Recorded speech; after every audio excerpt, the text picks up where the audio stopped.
Hi, everybody. We're back again, here to talk about, this time we'd like to talk about notable kings of Israel. We were talking about deciding, why don't we do a little bit of a history lesson, and each of us picked a king of Israel or Judah that might be fun to talk about and just kind of describe what their life was, what happened, and what we can learn from them. So we have done that, and we're going to start with Preston. Preston, why don't you tell us about your choice? All right, so starting out, king memories, didn't really have them. Couldn't remember a lot about the kings when we talked about them in Old Testament survey, Old Testament history. Keith McCaslin would shake his head in disappointment. Yes, I have never been a good history student. However, names interest me. Okay. So one of the names that I found was Asa. And I've got a friend named Asa, and he's a really cool guy. So I was like, I'll look into this name a little bit. Asa was listed as a king who did right in the eyes of the Lord. Mm-hmm. He reigned for around 41 years over Judah. Mm-hmm. And his reign, if you comparatively look at Israel's king line, lasted about 7 of Israel's kings. So had to be doing something right. Yeah, for Israel, the northern kingdom of Israel tended to go through kings a lot faster. Yeah. One guy lasted a week. Okay, Right.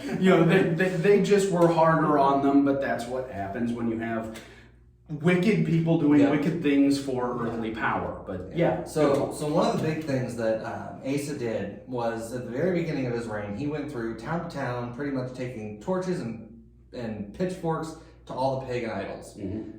Because of this, God blessed Asa throughout the time, and throughout the first 10 years of his reign, he had no political issues. Nice. Reigning 10 years, we're good to get through 4 years without issues. Good to get through 4 days without issues. Yes. It's But he also wasn't a naive king. He knew that during that time of peace, that would be the time to start making fortifications.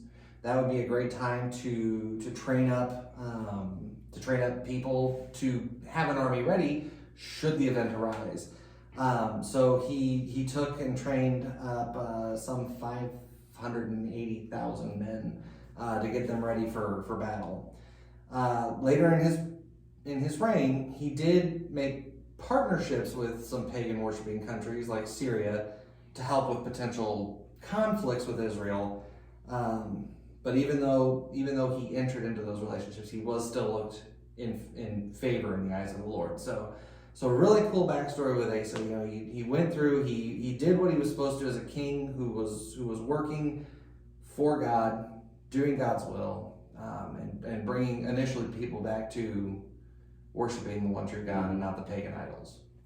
Yeah, and one of the things about Asa, it's sometimes interesting if you read through 1st and 2nd Kings, or even 1st, 2nd Samuel, 1st, 2nd Kings, and then 1st and 2nd Chronicles, because Samuel and Kings kind of covers the same stuff as 1st, 2nd Chronicles. Chronicles, you don't read as much about the northern kingdom, but you get a little bit of a different perspective. I've heard it said that Samuel and Kings is kind of the prophetic viewpoint, Chronicles is kind of the priestly viewpoint. And Asa is one of those who starts out, he's really good for most of his reign, and then he starts to waver toward the end. And if you read Chronicles, I think Chronicles is the one that doesn't carry much of that. Yeah. Kings, on the other hand, kind of does. So Asa, most of his reign, he was great. Good. Yeah. But slipped a little at the end. Yes. Yeah. It's one of those things where you're running in the race and you start to celebrate too early. And whenever you study the kings, it is so easy for the good kings to get lost in the mix because there's so many bad kings. Not to mention all the J names and all the A names. But there are so many more evil kings than there are good kings. And Asa, he's one of those guys that often gets overlooked, sadly. Yeah, he's easy to pass by, but he does show to us the need for us to finish well, I think. Well then, Asa, I'm glad that I know you so that I could have picked you for this. Yeah, it's a very good name. Yeah, it's because it's not just how well we do things to begin with. We need to stay the course. And Asa has started to fall off there at the end, and that happens with more than a few of the good kings of Judah.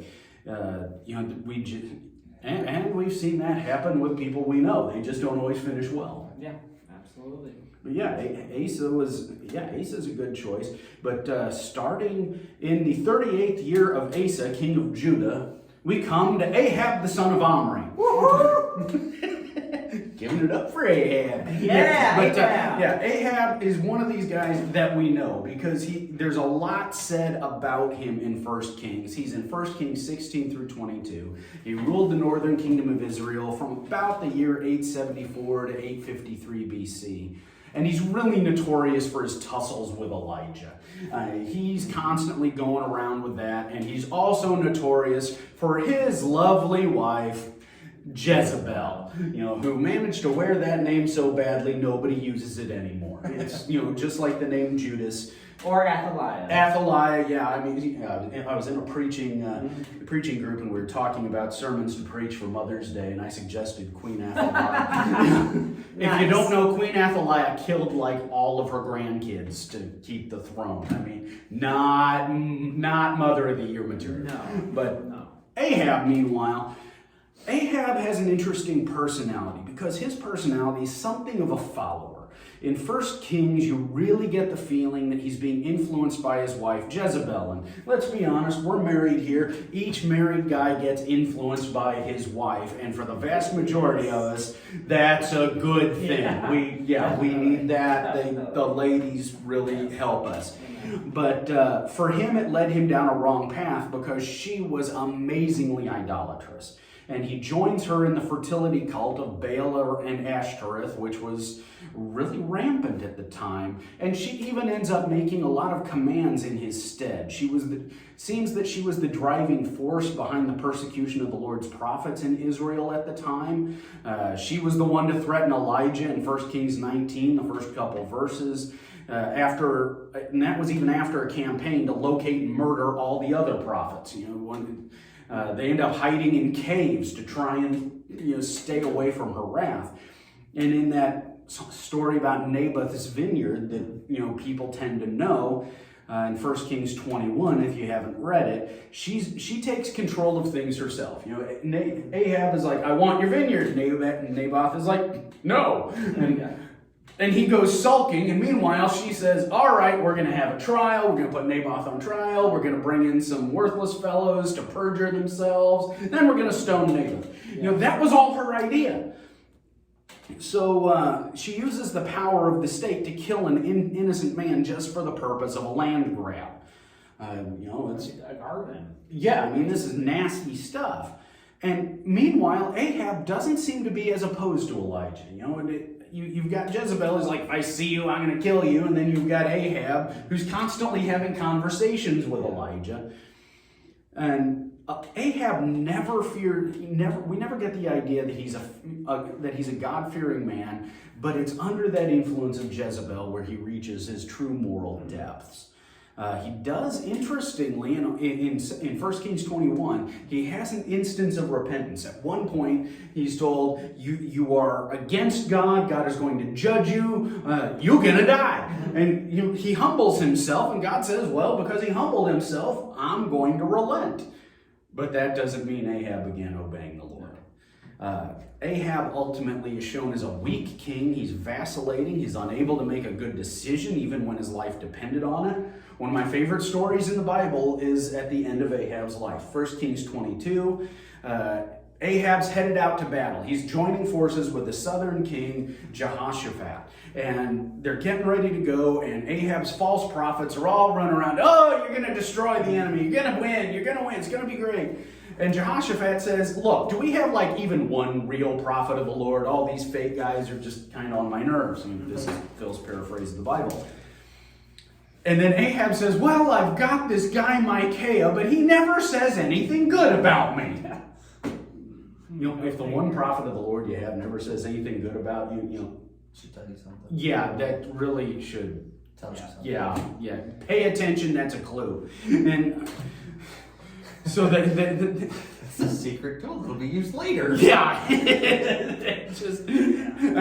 And here comes Micaiah. He comes out and he says, fine, go, you're going to win. And then he said, no, I told you to tell me the truth. And then Micaiah said, fine. I saw all Israel scattered like sheep without a shepherd. Basically says, Ahab, you're a dead man. And then Ahab, as they're carting Micaiah back to prison, he says, don't give this guy anything but bread and water until I get back. And his parting shot, Micaiah says, if you come back at all, the Lord has not spoken through me. I mean, well, Ahab didn't come back. But even in that battle, going to it, he kind of believed him, because he said to Jehoshaphat, you wear your royal robes, and then he wears the garb of a normal soldier, because he's trying to get everybody after Jehoshaphat. Mm-hmm. Well, didn't work.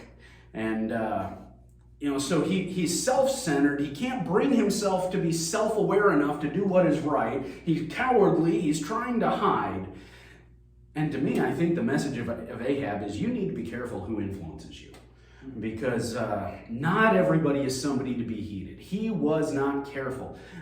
With good guidance, Ahab maybe could have been a good king, one who followed God. But instead, well, he... yeah. He had a bad wife. Yeah, and I don't want to say blame the woman here, but she was one of the prime influences drawing him away from God. And if we have influences drawing us away from God for whatever reason, that's only going to lead to disaster, much as it did with Ahab. It's just that's kind of Ahab in a nutshell. But speaking of Ahab, there's another king who's also very interesting. And whenever I was learning about the kings in my History of Israel class, the king that stood out to me the most was King Jehu. King Jehu wasn't necessarily a bad king, but he wasn't necessarily a good king either. Professor McCaslin used to describe him not as a man of God, but describe Jehu as more of an instrument of God. Jehu did a lot of good things, and he also did some bad things too, truthfully. Like, he crossed the line in many ways. He was the kind of guy, King Jehu, he was the kind of guy who believed that the ends justified the means. And he had zeal for God to do some good, but his heart was not right with God, and that's why he crossed the line several times and did bad things. He was the son of Jehoshaphat, and Jehu was the 10th king of Israel, and his reign lasted for 28 years. He's most known for being very bloodthirsty and a crazy driver. He drove his own chariot, and people noticed because he was terrifying driving that chariot. I think he would love driving on Highway 70. Oh, yeah. Highway 70, that's all his territory. I love that bit where they identify him. Who's that guy coming? I think that's Jehu, for he driveth furiously. Yeah. Yes. Yes. He drove a chariot like a madman. And apparently, while I was brushing up on this, apparently kings did not drive chariots. He did not have a chariot driver. He was the chariot driver.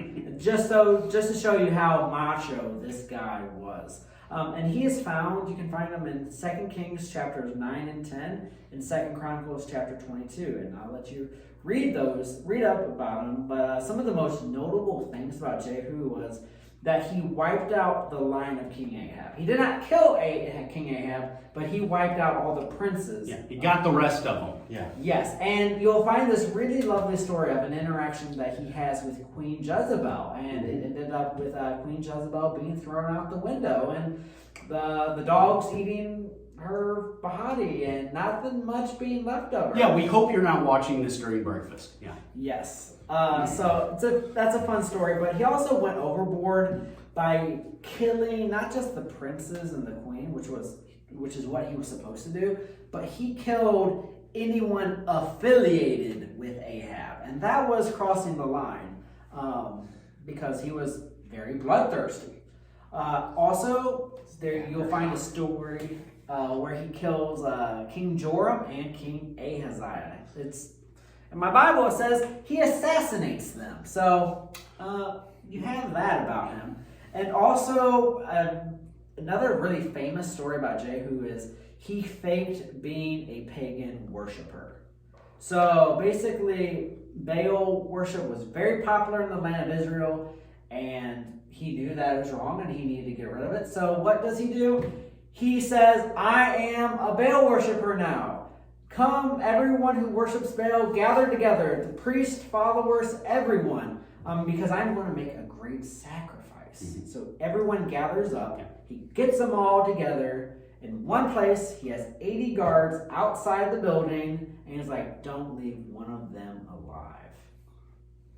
I mean, yeah, he got rid of Baal worship in the land, but the means of doing it, lying, not very pretty. Yeah, he was a guy that was not afraid to do the dirty work and enjoyed the dirty work a little much, honestly. Yeah, very much so. Yeah. And finally, he permitted calf worship in Dan and Bethel, and that was like one of the last things that were said about him. So the continuing sin of Jeroboam, son of Nebat, which he caused the nation of Israel to commit. Yes. Yes, it was.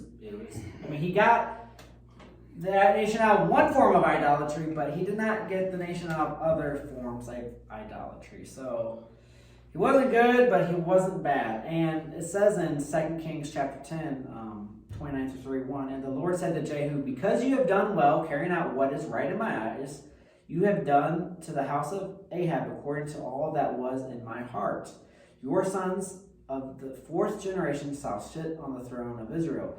But Jehu was not careful to walk in the law of the Lord, the God of Israel, with all his heart. He did not turn from the sins of Jeroboam, which he made Israel to sin. So even though he was following God, his heart wasn't in it. Yeah. And we have to be careful that while we're following God, we're not sinning against him in the meantime. Which can be easy to do. Yeah, sometimes it's very easy for Christians to take to kind of cloak our own sin in very Christian terms. We say, well, God wants me to do this. And, well, sometimes, no, he doesn't. And so, look, you may be making like you're standing for God, but you're ignoring everything else God said. So, we've got to follow God with our whole heart. Can't let your ambition or your self-righteousness get in the way. Or you're driving.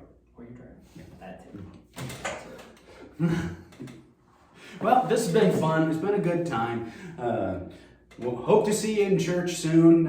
We'll be back in a few weeks with another Christview staff message. And in the meantime, in the comments below, tell us what your favorite king is, or most interesting king is, and why. We would love to hear what you have to say.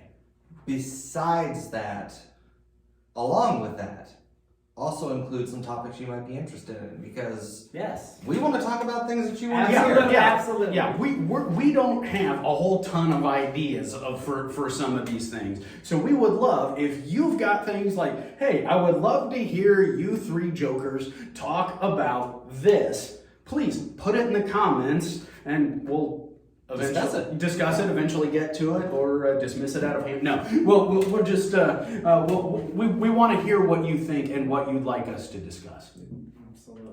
Absolutely. All right. Well, God bless and have a great day.